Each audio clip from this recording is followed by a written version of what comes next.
Alors la lettre Kof, elle a pour valeur 100. Et elle s'écrit aussi avec un Vav, parce que cette lettre Vav, elle sert quelquefois de voyelle. Et là, en l'occurrence, le O, pour donner le son O. Et puis aussi avec le fait final, voilà la lettre Kof, pour valeur 100. La lettre Kof, à elle seule, je dirais qu'elle est comme le cordon ombilical qui relie les os d'en haut et les os d'en bas. Pour ceux qui connaissent un peu l'hébreu, elle est la lettre centrale du mot rakia, qui est le mot qui relie au deuxième jour de la Genèse. Lorsque Dieu relie les os d'en haut, les sépare d'abord et les relie immédiatement, c'est-à-dire qu'il y a un processus de différenciation, les os d'en bas sortent des os d'en haut. C'est vous dire à quel point les os d'en bas qui sont à l'intérieur de nous sont importantes, et elles sont immédiatement reliées par la lettre Kof.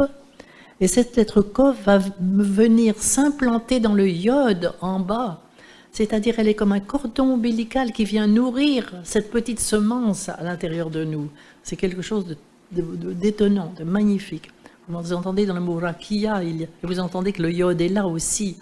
Donc le Kof, c'est ce cordon ombilical qui vient s'insérer dans cette semence comme un cordon ombilical vient s'insérer dans le petit fœtus pour le faire grandir.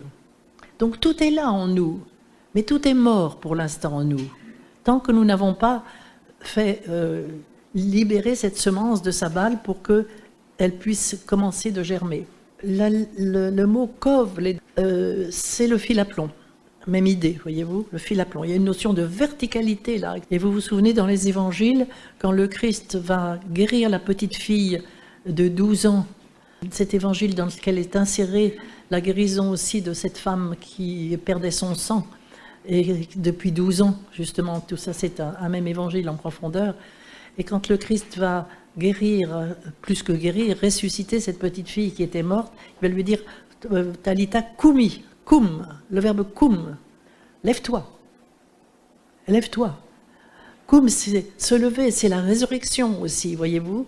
Donc vous voyez à quel point cette lettre Kof qui a pour valeur 100, donc l'unité aussi, elle est celle qui va nous conduire à la résurrection finale. Et puis la lettre Fé, la dernière lettre, la bouche, le verbe. Et c'est bien sûr par le verbe et la puissance du verbe et de l'Esprit Saint que peut se faire cette verticalisation en nous.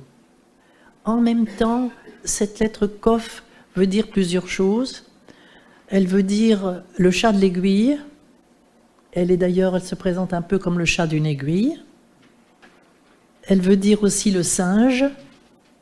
Et puis, donc, ce fil à plomb dont je vous parlais. Qu'est-ce que ça veut dire? Vous vous souvenez de l'évangile du Christ qui dit qu'il est plus difficile à un homme d'entrer dans le royaume des cieux qu'au chameau de passer par le trou d'une aiguille. Alors on se dit, mais jamais on y arrivera. C'est un peu désespérant. Malheureusement, voyez-vous, les chrétiens sont tellement éloignés de toute cette symbolique hébraïque qu'il n'y a pas d'explication à ça.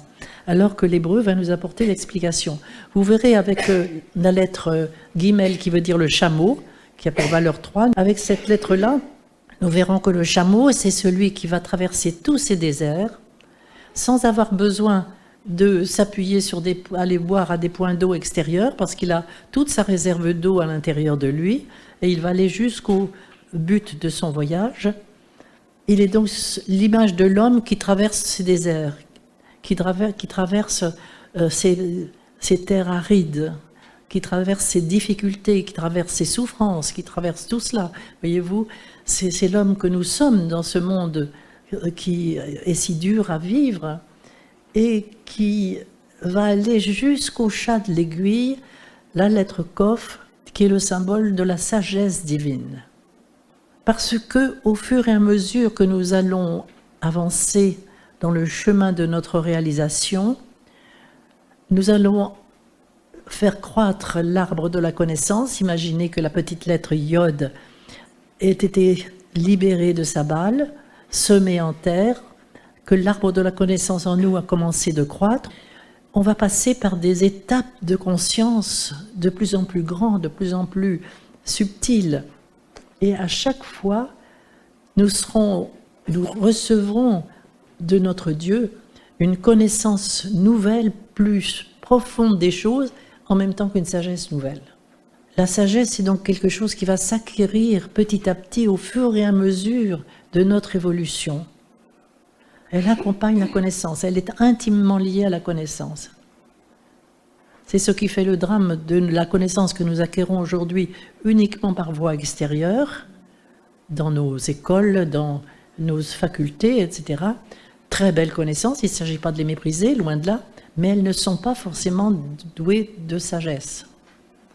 C'est-à-dire cette sagesse qui va apporter les limites nécessaires à la réalisation de ces connaissances. Science sans conscience n'est que ruine de l'âme, vous vous souvenez. Alors on va créer des comités d'éthique dans notre monde extérieur pour essayer d'apporter un peu de sagesse, mais vous savez à quel point les comités d'éthique ont peu de sagesse, ils n'ont pas la clé parce qu'ils ne feront pas le chemin intérieur, et puis leur pouvoir est très très limité. Ça n'empêchera pas les fous de continuer, comme Icare, dans le mythe grec, d'aller vers des connaissances de plus en plus foudroyantes et terrifiantes. C'est donc cette lettre Kof qui représente cette sagesse qui va apporter les limites nécessaires. Oui, tu ne vas pas plus loin que cela. Pour aujourd'hui. Demain, tu pourras aller plus loin quand tu auras une connaissance plus grande, etc. Jusqu'à la sagesse divine. Et vous vous souvenez, nos textes bibliques le disent aussi bien dans l'Ancien que dans le Nouveau Testament, la sagesse divine serait folie pour nous si nous la connaissions, et la sagesse que nous avons aujourd'hui est folie pour Dieu. Voilà, donc nous en sommes là. Nous sommes dans nos pauvres petites sagesses, mais qui sont nécessaires. C'est une étape. C'est une étape. Seulement, il faudra que cette sagesse s'agrandisse. Voilà, je crois que c'est ça qui est absolument l'essentiel. Qu'est-ce que j'ai noté là comme mot encore qui pourrait être kol? C'est la voix. Ce mot kol est absolument superbe. Kol, c'est la voix. Kol, ce cordon ombilical, c'est-à-dire que c'est le même mot que kof avec le lamed au lieu du fait final. Kol, c'est la voix. C'est vous dire à quel point la voix qui nous est donnée, le don de la parole qui nous est donné, est quelque chose de sacré aussi, parce que c'est quelque chose qui vient d'en haut. Le lamed, c'est l'antenne qui va chercher les informations vers le ciel, c'est-à-dire dans le monde divin, et qui va apporter, la lettre Kof, à implanter cette connaissance en nous, dans nos grandes profondeurs, pour faire croître le germe divin, qui va non seulement germer, mais qui va grandir, donner le Fils divin, le Fils de l'homme à l'intérieur de nous. Et vous colle la voix, c'est très très beau, colle la voix. C'est vous dire la puissance de la voix, la puissance du verbe. Même aujourd'hui, vous savez très bien qu'avec par le verbe, par la parole, nous pouvons tuer. Comme nous pouvons au contraire l'exalter, lui donner vie. Des parents disent à un enfant qu'il n'est rien, qu'il ne sera jamais rien, qu'il n'est qu'un imbécile, les parents tuent l'enfant, vous le savez bien. Alors que s'ils lui disent écoute, tu agis comme un petit imbécile, mais tu n'es pas un imbécile, là, bon, il lui donne la vie, vous voyez, c'est autre chose. C'est tout à fait différent. Donc ce mot kol est absolument superbe. Dans le mythe de Caïn, Dieu demande à Caïn des comptes. Qu'est-ce que tu as fait de ton frère? Vous vous souvenez qu'il vient de tuer Abel. Le Seigneur dit à Caïn, qu'as-tu fait? La voix des sangs de ton frère crie vers moi. Voilà. Qu'as-tu fait? La voix des sangs de ton frère crie vers moi. Le verbe crier est au pluriel. Et quand on traduit la voix des sangs de ton frère crie vers moi, on fait une faute de grammaire. Et c'est pas ça qui est dit.